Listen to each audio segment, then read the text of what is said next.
Even though it's inspired by partition, we wanted it to be a story that could be universal, that people could come and watch it knowing absolutely nothing about partition, and they could make connections to other things going on in the world as well.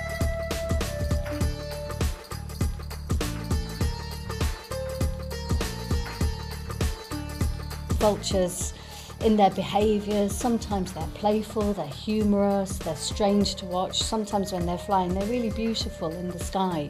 On land, a vulture is a sweeper, a cleaner, cast out, the last allowed at the table, the last to eat. In the research, we came across lots of stories where people after partition said, I behaved in ways that I didn't think I was capable of.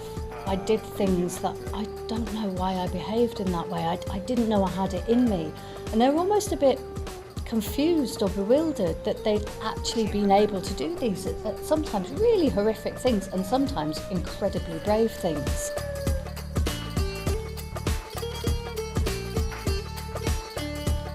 The most memorable things for me are when the children are given the mantle of the expert, where they're given a role within the drama and their expertise is recognised within the drama.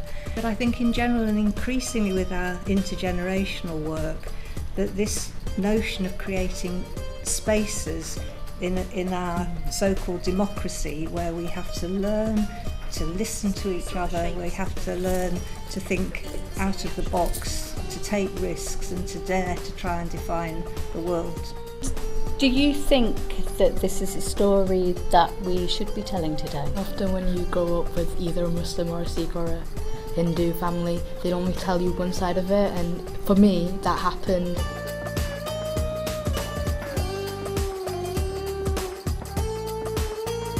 There's a number of things you could take away from it. I would hope that some of the things that audiences might think about would be how do we live together as a peoples, even when there are differences between us? How could we stop something like this from happening again?